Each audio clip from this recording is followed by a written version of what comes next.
Hi everyone, welcome to an edition of the Nex-Tech Extension Ed Talks. Today we're going to be talking with you about pruning your trees.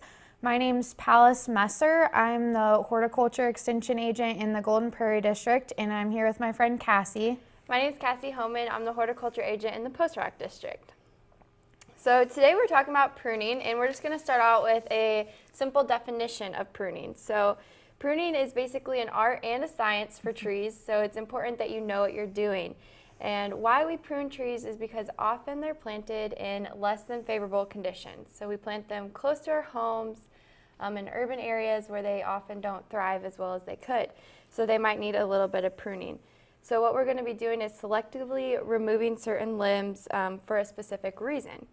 And we do need some skills for this, some knowledge of the tree, and often some practice as well. So we also want to know how the tree grows and how it's going to respond to those pruning cuts. Right. Going a little bit more in depth off of what Cassie mentioned, why would we prune? So overall, we want to encourage a structurally sound tree that has really good 45-degree branch arcs that just really encourages a strong tree that is less likely to break or rip.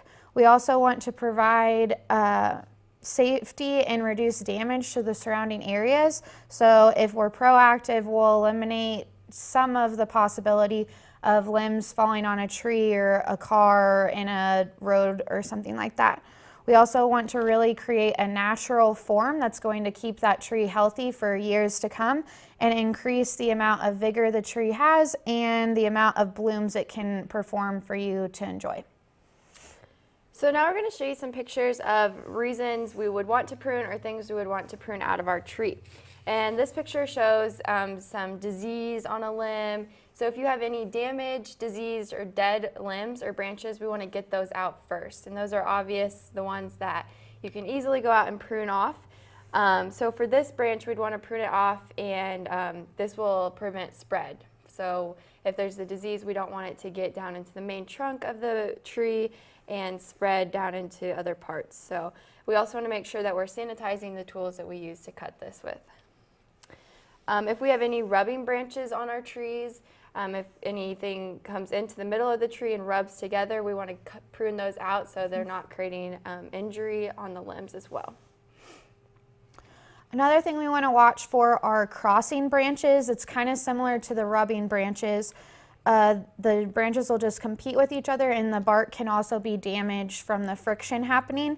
And if you're having a hard time choosing which of those limbs to eliminate, check and see if either of them are growing inwards. That's a really bad idea to have limbs growing inside, so take that one out. Another thing that you want to watch for are suckers. These are types of stems that grow up from the base of a tree as a reaction to stress, such as drought, heat, or flooding could even be another option. So just trim those out to keep the tree being able to send resources to the tree instead of those suckers. So water sprouts are another thing that are similar to suckers. If your tree is stressed, if you over pruned, a lot of times they'll send up a lot of water sprouts. These are on the top of the tree usually. They grow off of limbs, and they can be pruned out any time of year. And basically this will just help the appearance of the tree. It'll look a lot nicer once you prune these out. If your tree is overgrown, so a lot of times we have really dense, overgrown canopies, and we really need to do some thinning. And this will really help the airflow, so it will prevent some diseases when we can get air inside the tree canopy, and also it'll help light to penetrate deep inside the tree. So a lot of times we just need to go in and thin it out. Even though we do try to be proactive, storms are unpredictable, and the damage that they cause is also unpredictable. So just be aware that that's another possibility of something that you might have to clean up after. The next thing, after all of those different types of reasons that we would want to prune, this is more when we're getting technical. So we want to look for a central leader, which is one central main stem on our tree. This just helps the tree have a really strong structure to go off of for years to come. And you'll just want to take out any of the competing branches that would be around that central leader. So what happens when we don't have a strong central leader is called co-dominance. So as you can see in this picture, we have two stems that are growing straight up and really competing with each other.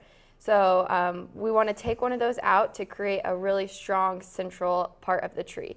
So, and that's because branches are more secure when they're smaller than the trunk. So you can see that in this picture, one of the limbs is about the same size as the trunk, which isn't a very ideal.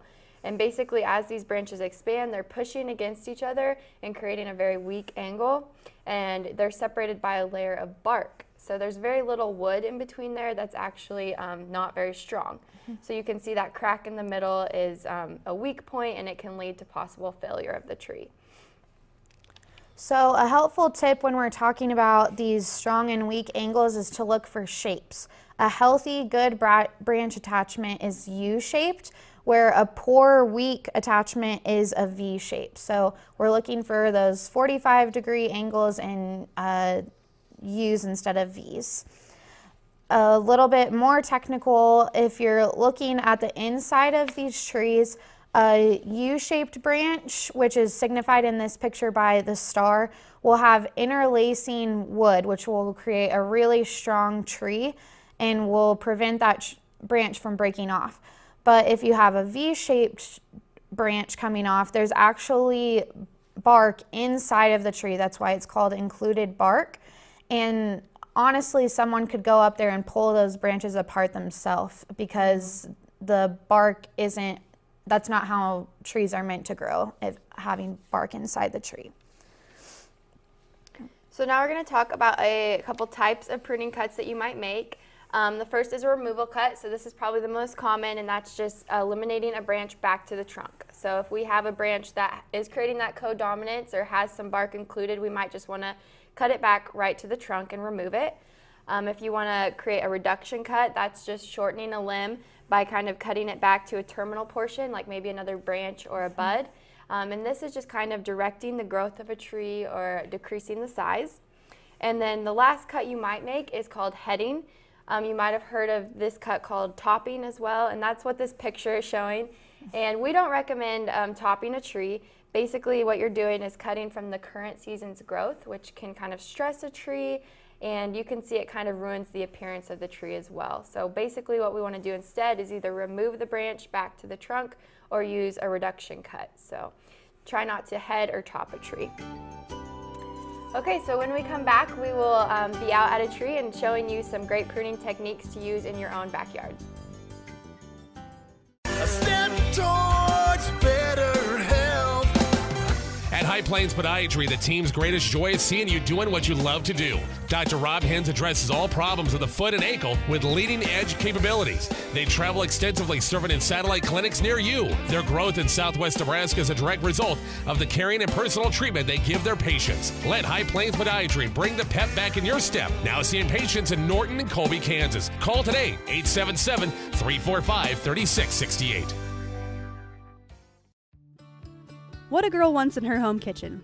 Ease of use, flexibility, fun, the latest kitchen design, Frigidaire Professional Real Stainless Steel for fewer finger smudges, a French door refrigerator, convection cooking, and quiet dishwasher.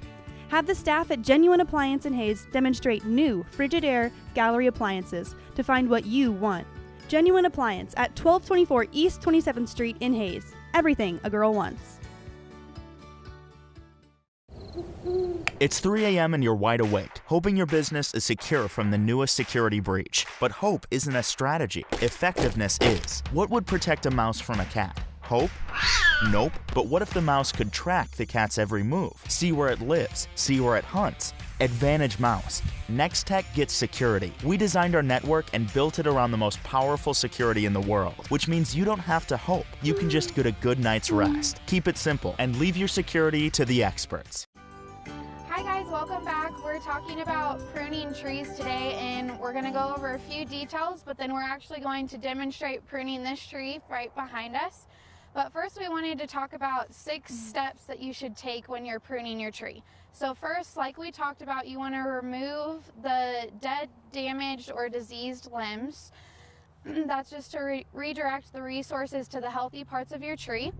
Then you want to select a central leader on your tree. And that's when we're talking about picking one strong stem from the base all the way to the top. And on this tree, we put a yellow marker up there to show which of these competing branches we picked as our central leader. Then next, you want to select your lowest scaffold branches, and you pick those by going up about a third of the tree. So on this one, we're going to start right in here as our scaffold branches. So eventually we're going to remove everything below. So our next step is to pick our other scaffold branches, and when we say scaffold branches, we're just talking about those strong side branches. So we'll pick a few of these that are really strong throughout the tree, that are separated around vertically around the tree to be our side branches, and we'll remove any that are competing with those. And the next thing we'll do is pick a few temporary branches if we want that are closer to the trunk. Those are going to help shade the trunk and protect from sun scald and damage. And then our last tip is just to be sure you're not removing too much in one session.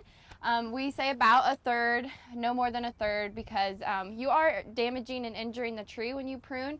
So we don't want to cause too much injury all at once. So the fewer cuts we make, that allows energy to go into the healing process. So just remember that you want to have about a ratio of 2/3 of the tree should be your canopy, which is where you'll see the leaves and the branches, and then 1/3 of the tree should be the trunk.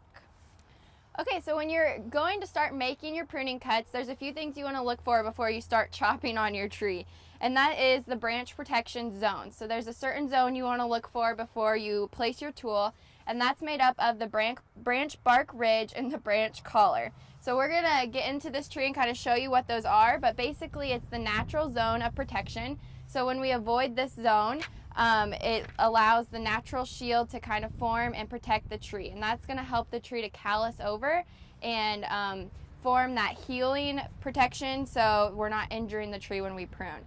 So when you're about to make your cut, you'll want to look for this zone to line up your pruner or your tool.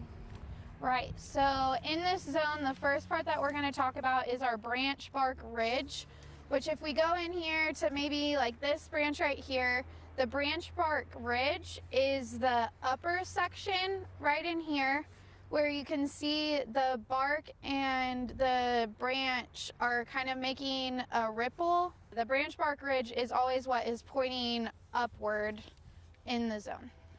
Yeah, and then the next part we want to look for is the branch collar, which is basically just the bottom side of this. So some trees have it more prominent than others. This tree, it's not very prominent, but it's basically just the bottom side of this. So again, it's kind of where the larger branch meets with the smaller branch and just beneath that ridge. So that's called the branch collar. And again, these two things form the protection zone. So we don't want to cut flesh with the trunk or with the larger stem. We want to go outside of this zone just a little bit. So if we're pruning right here, it's going to create a larger wound because we'll have a bigger surface area. So make sure you're just going outside of that zone when you're pruning. One other thing that we want to talk with you about before we get into making some cuts on the tree is taking into consideration the branch size that you're dealing with. If you're cutting into something that's large, and when I'm saying large, like almost a foot apart, those branches usually have hardwood or heartwood on the inside, which means it's dead. It's no longer actively growing. And if you cut into that branch can't naturally heal over any longer, and that's just asking for the invasion of pests or wildlife to come in. So just be aware and be careful. Okay, so we're going to start kind of pruning this tree, and if we go back to our steps, the first thing we want to think about is the disease, dead, or dying branches. If there's anything broken, that's a great place to start. So on this tree, we do have a couple limbs that are kind of broken. They're kind of hanging off. They could have been damaged by a storm. So we're going to go ahead and remove some of those. And right now they're pretty small, so we can just use some pruners. So I'll take this one off. And then this one's also kind of damaged down here, but it's also in that 1/3 range, so we want to go ahead and remove it. And again, we're staying away from that zone.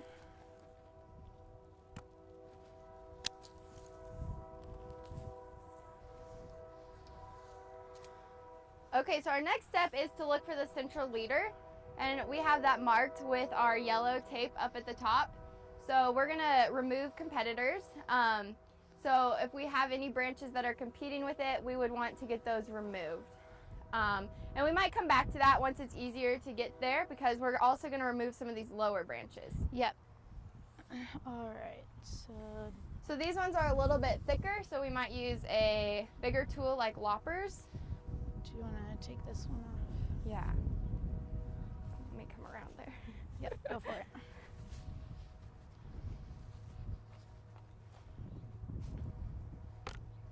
Go. All right.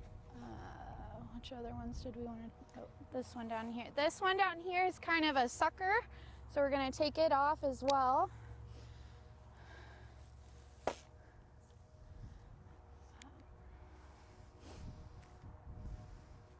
This one maybe? Yeah, is that the? Yeah. So if you have a larger branch that you can't cut with pruners, like this one's pretty big, so it might not be able to use our pruners. So what we're going to do is a method called the 3-cut method, and this lets you take off a branch easily using like a hand saw. So what we're going to do is first we're going to make an undercut about 6 to 12 inches from the union. So from where it joins with the trunk, we'll make an undercut, so coming up from the bottom. And you don't have to go all the way through on that. We're just relieving some of the weight. And then we'll make a top cut about 1 inch or 2 from our first cut, so 1 inch or 2 out, and this one will go all the way through. So we're going to remove the weight of the branch. And this is only for branches that you can't really handle with one hand if they're larger than 2 inches or so in diameter.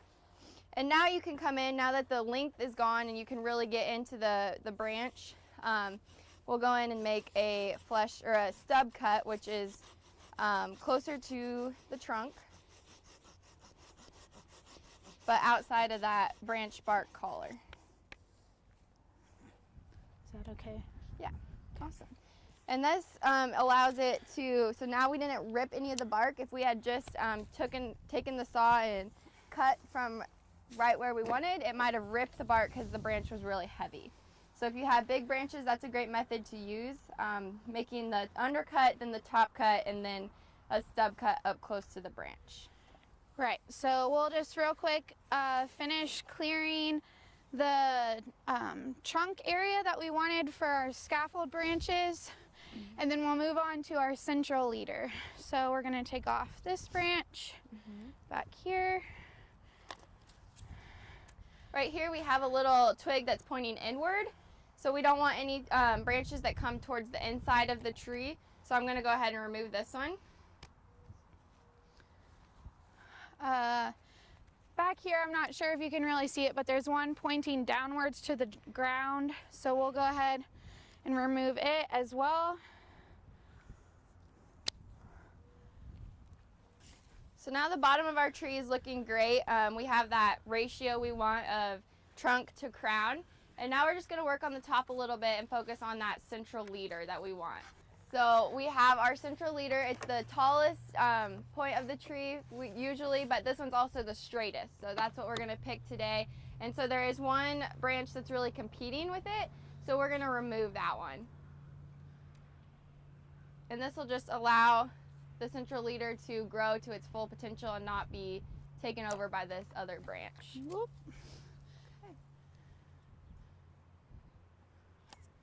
Okay. I think that's pretty good. So once we've taken off quite a few, you might want to step back and evaluate what you've done. And you can also come back next year and see how it's grown and how it's responded to your pruning. And again, you don't want to do too much in 1 year because it does stress a tree. So we recommend about 1/3 of the branches in a year so that it has energy to put into callousing, and which is the healing process for the pruning cuts. Right. And one other thing that we wanted to touch on is just remember not to make those flush cuts because it will help the tree heal over naturally. We have a couple of pictures of what a natural callus looks like and what a poor pruning cut can turn into, where the bark will take over where the callus should be. So just pay attention to that and take your time. Don't be in a rush so your tree can heal over naturally. So we'll come back in just a little bit and talk about different types of tools that you can use for pruning. So thanks, we'll see you in a second. Don't let the weather outside interfere with the comfort of your home. Contact AquaShield Roofing and Construction today for all your home repairs, no matter what the season. AquaShield Roofing and Construction specializes in roofing, siding, guttering, insulation, windows, doors, remodeling, and construction. We offer free estimates, and our customer satisfaction is our priority. Don't put off repairs due to the season. Call AquaShield Roofing and Construction today. At Rogers & Associates Insurance, we serve the Midwest. We offer home, auto, commercial, and farm insurance policies and provide solid options for life and health insurance. For those unexpected life events like hail, wind, deer crashes, fender benders, and the little things in between, we can help you ensure what matters most in your life. Let us help you design a plan that meets your needs and budget. Visit us online or call us at 1-800-569-0118 to learn more. Seems like the world is always changing, and like the weather in Kansas, change is inevitable. Mobile technology improves the lives of everyone, not just those living in a city. Nex-Tech Wireless is right there with you, providing expanded LTE coverage for everything from phones to farm equipment. We are devoted to help Kansas work smarter and live better. Nex-Tech Wireless. Time for something different. Welcome back. We're going to be going over some different tools that you could use for the pruning jobs that you'd be going out to do in your yard. So make sure that you pick the right tool for the right cut and never force a cut, because one, you could injure yourself or you could break your tools, which are neither good situations. So first off, there's tons of different kinds, different brands to pick from. So really pick what you feel most comfortable using. But your different types of hand pruners are going to be what you should use on those small limbs that are a 1/2 inch or smaller. And again, there's all different kinds, so just pick what you're most comfortable with. Then we have different types of loppers, which are one, handy because you can reach for those faraway branches to grab them. But they also provide more leverage for you to get behind, so they'll cut a larger branch, usually from 1 to 1.5 inches. But anything larger than that, go ahead and get one of these small hand saws.